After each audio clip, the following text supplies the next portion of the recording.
Kung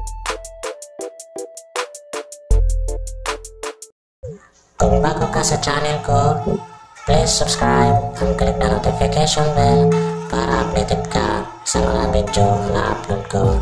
Salamat po. Hello guys, may tawag sa atin ngayon, may DRS tayo. Pupuntahan natin yung makina na pinapagawa na production. May DRS tayo, so may DRS ako sa blowing machines. Titingnan natin kung ano yung trouble niya. Sabi namatay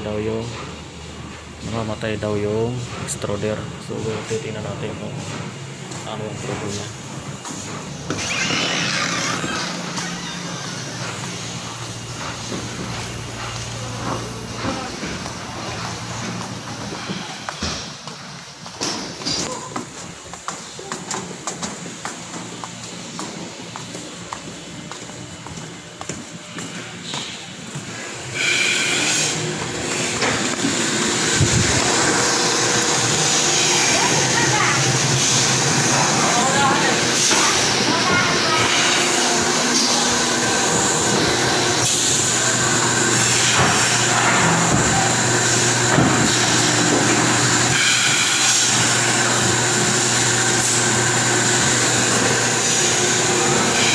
So mapapansin mo, ito yung makina.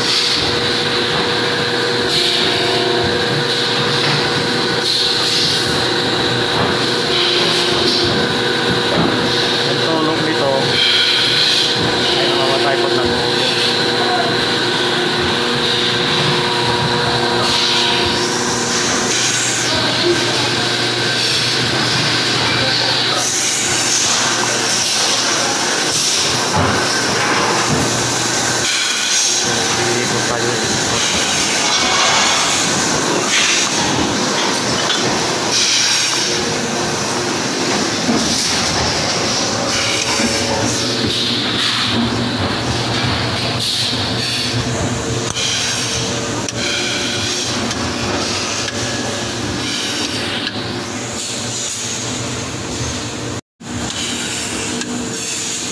Yan ang extruder na comparison. So makikita nyo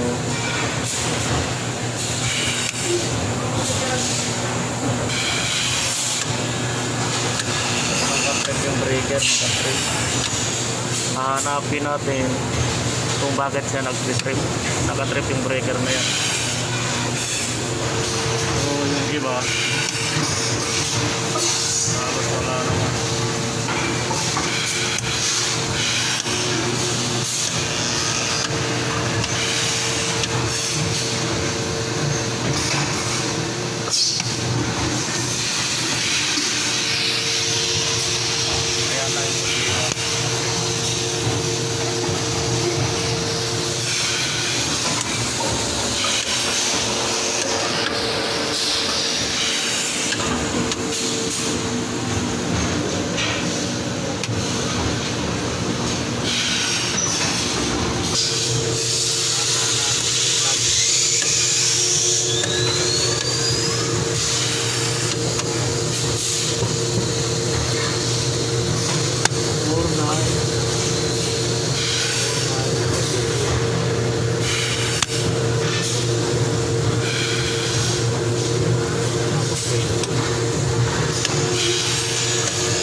Ibayin natin yung wire.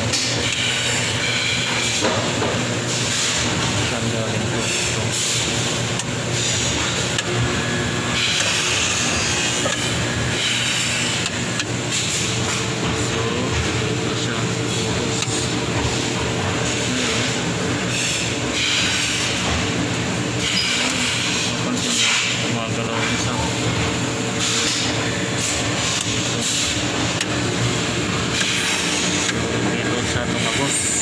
Tumagos. Ayun, pupunta tayo sa likod, nando sa pinakailalim. Yan. Isa, dalawa, tatlo. Pinakailalim sa pangatlo. So, umikot tayo. Dito tayo sa loob ng makina. Nasa gitna. So ayun yung pinandano ko, pang ilalim. Ilalim. Tatlo. Sa dalawa, tatlo. Saan pumunta? Dito. Saan to? Iba to.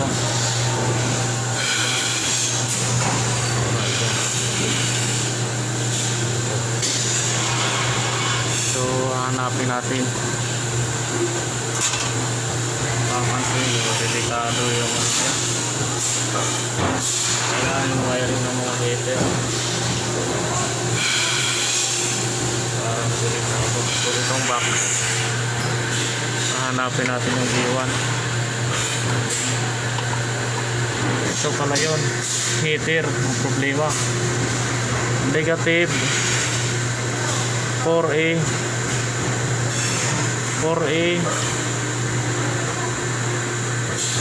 49A positive. Ito 49A positive. Dito siya. Itong heater. Ito 49A positive. So umakyat sa taas. Tingnan natin doon sa taas. Ito. Mula dito umakyat sa dito. Ito ang shorted wire to. Ito shorted wire yan. Sitres natin ngayon sa taas. Ito yan, sitres natin ito. Bali nag-trip yung extruder ng Parison, nag-trip. Yun ang troubleshooting natin ngayon. Bago tayo umakyat, patayin muna natin yung main breaker para ito yung main breaker nya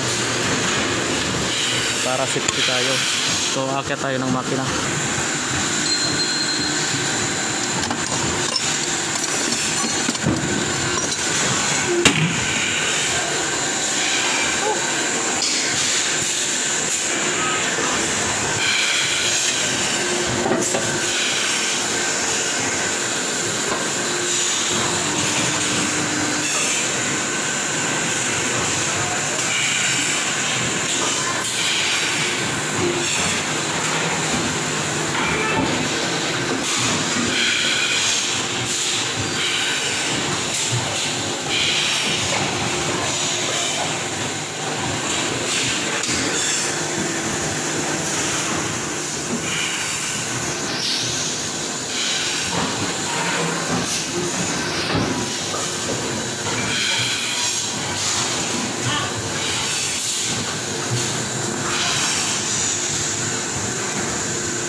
Hanapin natin yung 49A positive.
nakita na natin ang trouble.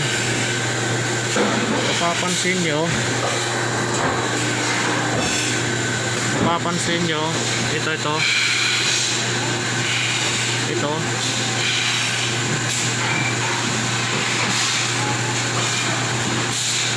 ayan, hindi makita.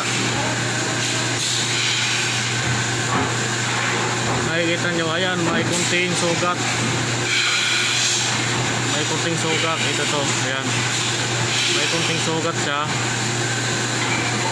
Nagkiskis siya dito, habang tumataas yung extruder. Nagkiskis siya dyan, kaya nasugat yung wire. Ito, hindi na ito. Ayan, nasugat yung wire natin, kaya nag-trip yung breaker doon.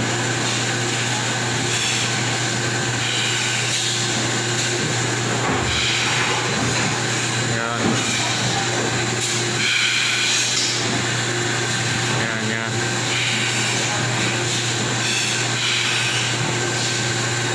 So kailangan nating i-harness to.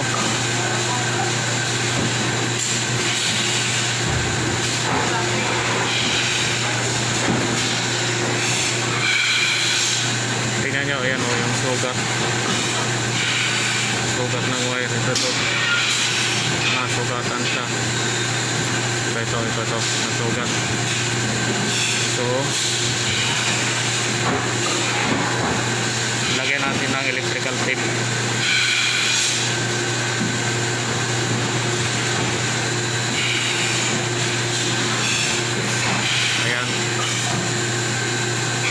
Ayan, nasugat yung wire nya. Lalagyan natin ng electrical tape ngayon.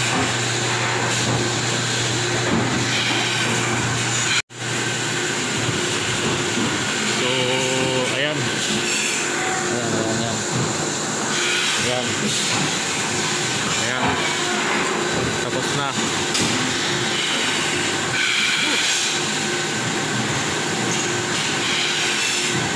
Nilagyan na natin ng electrical tape. Ito electrical tape. Ayan. Mayroon na siyang electrical tape, so safety na yan. Safety na yan siya.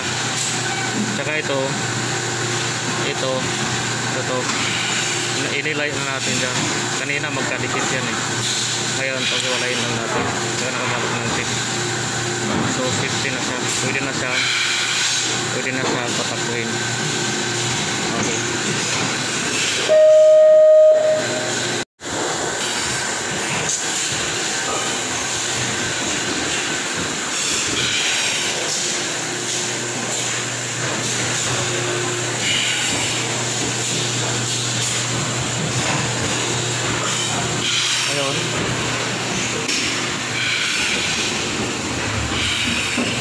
Ayun. So okay na yung nakita na natin yung trouble. Pwede na natin tong bubuhayin natin to. So ayan, extruder, inverter 1, 2, 3. Ginagamit lang natin inverter number 3. So ito yung nag-trip kanina. Ito yung trouble natin. Ito. Ngayon tatas natin dahil na trouble na. Okay na. Nakita na natin kung saan ang problema. So ayan mga kontaktor yan ng heater. Mga kontaktor ng heater. Saka mga kontaktor ng heater,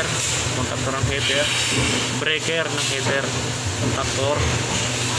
Ito kontaktor ng pump motor. Sa mga pump motor to, ito sa extruder. So ito naman power supply.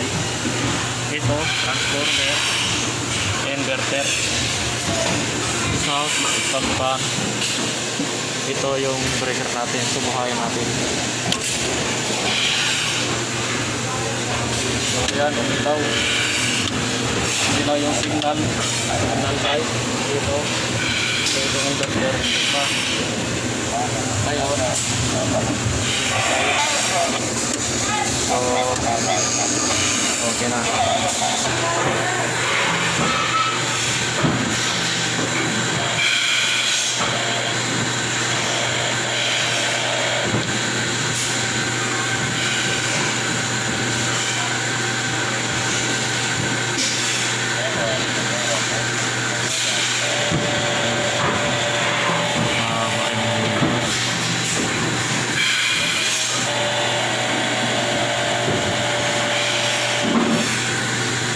Mababa pa yung heater.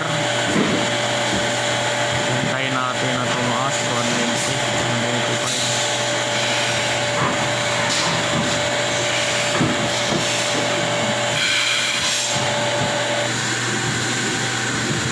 Ayun 190, 185. So mamaya tayo magpapaikot. Ito yung buhay ng motor nito.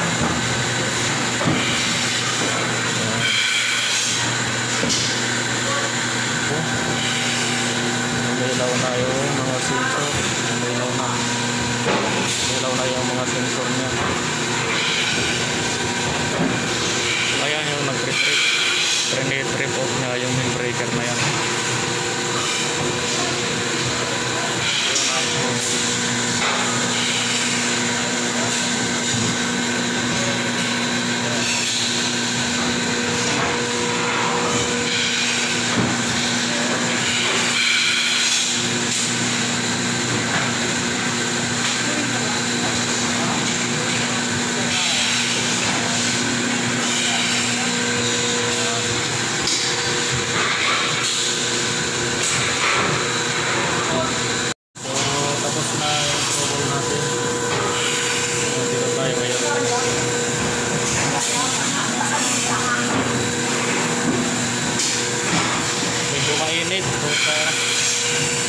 Mainit dito, mainit.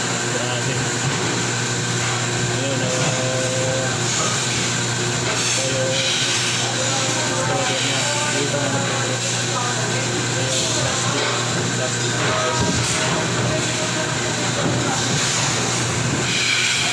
So, ayun tayo. Salamat. Tinanto ba?